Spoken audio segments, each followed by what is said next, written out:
ఆంధ్రప్రదేశ్లో మరోసారి ఆసక్తికర చర్చ తెర మీదకొచ్చింది. ప్రభుత్వం నామమాత్రపు ధరకే అత్యంత కారుచౌకగా విలువైన భూముల్ని కార్పొరేట్లకు కట్టబెట్టేస్తుంది అనే విమర్శలు చాలా కాలంగా ఉన్నాయి. అలాంటి ఆరోపణల మీద ఇప్పటికే పలు కేసులు ఏపీ హైకోర్టులో ఉన్నాయి.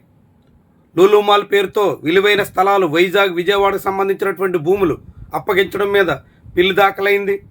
అదేవిధంగా వివిధ రియల్ ఎస్టేట్ సంస్థలకు కూడా భారీగా భూములు అప్పగించడం మీద ఏపీ హైకోర్టులో కేసు నడుస్తుంది. వీటన్నిటితో పాటుగా గీతం సంస్థ పేరుతో నారా లోకేష్ తోడల్లుడికి అప్పనంగా 50 ఎకరాల పైబడినటువంటి 5,000 కోట్ల రూపాయలు సుమారు విలువైన భూమిని రెగ్యులరైజ్ చేసేయడం మీద అభ్యంతరాలతో ఏపీ హైకోర్టులో కేసు నడుస్తోంది. ఇలా చాలా కేసులుండగా తాజాగా వైఎస్ఆర్సీపీ ఎంపీ గురుమూర్తి మరో పిల్లు దాఖలు చేశారు. తిరుపతి నుంచి ప్రాతినిధ్యం వహిస్తున్న వైఎస్ఆర్సీపీ ఎంపీ దాఖలు చేసినటువంటి పిల్లు మీద నారా లోకేష్ స్పందించారు. చాలా ఆసక్తికరం. ఆయన ఏమంటారు చూడండి. Anti development Jagan strikes again. Jaganmohan Reddy అభివృద్ధి వ్యతిరేకి, మరోసారి తన అభివృద్ధి వ్యతిరేకతను చాటుకుంటున్నారు అన్నట్టుగా ఆయన కామెంట్ చేస్తారు. దేనికి అంటే ఆయన ట్యాగ్ చేసినటువంటి ట్వీట్ చూస్తే పిల్ filed against Google data centre in Vizag అంటూ ఆంధ్రా నెక్సెస్ అనేటువంటి ఒక టీడీపీ ట్విట్టర్ హ్యాండిల్ నుంచి చేసినటువంటి పోస్ట్ని ఆయన ట్యాగ్ చేస్తూ ఈ కామెంట్ రాశారు. నిజానికి గురుమూర్తి ఫైల్ చేసినటువంటి పిల్ గూగుల్ డేటా సెంటర్కి వ్యతిరేకంగా కాదు, వైజాగ్లో అత్యంత నామమాత్రపు ధరకి భూములు వివిధ రియల్ ఎస్టేట్ సంస్థలకు కూడా కట్టబెట్టడం మీద ఆయన అభ్యంతరం వ్యక్తం చేస్తున్నారు. ఆ పిల్ని కోర్టు విచారణకు స్వీకరిస్తుందా, స్వీకరిస్తే ఎలాంటి పరిస్థితి ఉత్పన్నమవుతుంది, ఏ దిశలో మళ్ళుతుంది అనేది చూడాల్సి ఉంది. కానీ ఈలోగానే రాష్ట్రంలో మంత్రి నారా లోకేష్ భుజాలు తడుముకుంటున్నటువంటి తీరు మాత్రం చాలా విస్మయకరంగా కనిపిస్తుంది.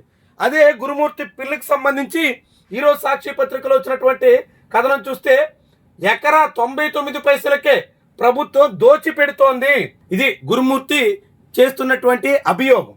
ఆయన ఏమంటారంటే ప్రభుత్వ చర్యల వల్ల ఖజానాకు భారీ నష్టం వాటిల్లుతోంది. హైకోర్టులో తిరుపతి ఎంపీ మధ్యల గురుమూర్తి పిల్ రాష్ట్రంలో ప్రభుత్వ భూములను కేవలం ఎకరా 99 పైసల నామమాత్రపు ధరకే ప్రైవేటు సంస్థలకు, రియల్ ఎస్టేట్ డెవలపర్లకు కేటాయిస్తుండడాన్ని సవాల్ చేస్తూ తిరుపతి ఎంపీ మధ్యల గురుమూర్తి హైకోర్టులో ప్రజా ప్రయోజనాల వ్యాజ్యం దాఖలు చేశారు.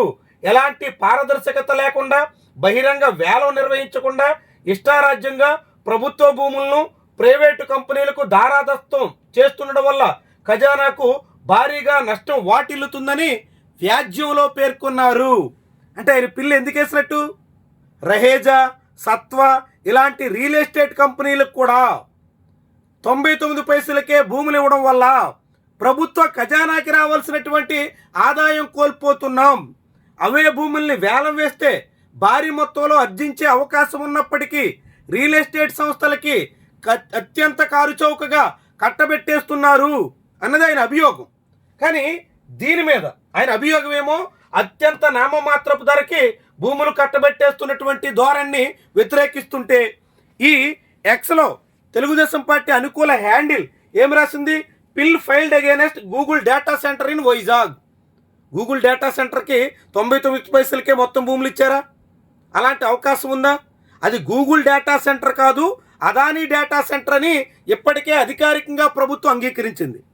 అదానీ ఇన్ఫ్రాకే భూములు కట్టబెడుతోంది. అదానీ సంస్థే అక్కడ డేటా సెంటర్ నిర్వహించబోతుంది, నిర్మించబోతోంది కూడా. మరి అలాంటప్పుడు అదానీ డేటా సెంటర్ అనకుండా గూగుల్ డేటా సెంటర్ అనే పేరుతో ఇంకా ఎంతకాలం నడుపుతారు? పోనీ నడిపేరా అనుకో. గురుమూర్తి వేసినటువంటి పిల్లో అది గూగుల్కి వ్యతిరేకంగా వేశారా? అత్యంత నామమాత్రపు ధరకి ప్రభుత్వ ఆదాయం కూడా కోల్పోయేలా అప్పనంగా రియల్ ఎస్టేట్ సంస్థలకు కూడా భూములు కట్టబెట్టడాన్ని అభ్యంతరం పెడుతున్నారా? రహేజా, సత్వా లాంటి రియల్ ఎస్టేట్ కంపెనీలకు కూడా విలువైనటువంటి భూములు ఎలా ఇస్తారని గురుమూర్తి ప్రశ్నిస్తుంటే అదేదో డేటా సెంటర్కి వ్యతిరేకంగా అభివృద్ధిని అడ్డుకోవడం కోసమే వేసినటువంటి పిల్గా నారా లోకేష్ చిత్రీకరిస్తున్నారు. తెలుగుదేశం పార్టీ అనుకూల మీడియా చిత్రీకరిస్తుంది.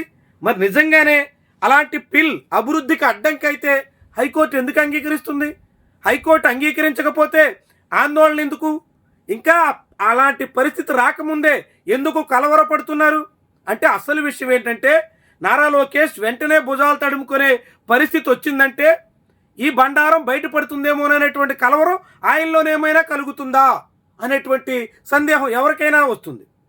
ఎందుకంటే ఆ పిల్లి ఇప్పుడు దాఖలైందంటే ఆ పిల్లి మీద విచారణ చేయలేదు, ఆ విచారణకు అనుగుణంగా తదుపరి చర్యలు తీసుకోలేదు. ఏం జరుగుతుందనేది ఇంకా కోర్టు ముందు ఆ పిల్ రిజిస్టర్ అయి ఉంది. కోర్టు విచారణకి స్వీకరించవచ్చు, తిరస్కరించవచ్చు, ఆ పిల్లి వేసినటువంటి గురుమూర్తిని తప్పుబట్టవచ్చు, ఇంకా చాలా జరగవచ్చు. అయినా కానీ అప్పుడే అభివృద్ధిని అడ్డుకుంటున్నట్టు, గూగుల్ డేటా సెంటర్ రాకుండా చేసేస్తున్నట్టు, డేటా సెంటర్కి వ్యతిరేకంగానే మొత్తంగా పిల్లు దాకా అయినట్టు, అంటే ఎలాంటి చిత్రీకరణ చేస్తున్నారో ఇట్టే మనకు అర్థమవుతోంది. అంటే అదానీ సంస్థ నిర్మించబోతున్నటువంటి డేటా సెంటర్ని అడ్డం పెట్టుకుని రహేజా, సత్వా లాంటి కంపెనీలకు కూడా కారు చౌకగా భూములు కట్టబెట్టే విషయాన్ని కప్పిపుచ్చాలని చూస్తున్నారా అనేటువంటిది ఇక్కడ ప్రశ్న ఉదయించకమనదు. మొత్తంగా ఏమైనా ఈ ఎపిసోడ్ ఇప్పుడు రాజకీయంగా ఆసక్తికరంగా మారుతుంది, చాలా పెద్ద చర్చకు దారితీసేలా కనిపిస్తుంది. విశేషం ఏమంటే వైఎస్ఆర్సీపీ ఎక్కడో తిరుపతిలో ఉన్నటువంటి ఎంపీతో ఈ పిల్లు దాఖలు చేయించింది.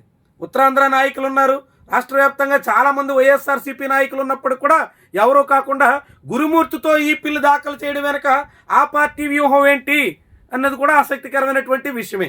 ఏమైనప్పటికీ కూడా పిల్లు అయితే దాఖలైంది, కోర్టు ఎలాంటి నిర్ణయం తీసుకుంటుందో చూడాల్సి ఉంది. ఈలోగా నారా లోకేష్ కలవరపడుతున్నటువంటి, కంగారు పడుతున్నటువంటి తీరు చూస్తే ఏదో జరుగుతుంది, ఏదో కాబోతుంది అనేటువంటి అభిప్రాయానికైతే చాలా మంది వచ్చేదానికి ఆస్కారం కనిపిస్తుంది. చూద్దాం ఏమవుతుందో, ఈ పిల్ ఎక్కడి వరకు దారితీస్తుందో, ఎలాంటి పరిణామాలకి మార్గం అవుతుందో.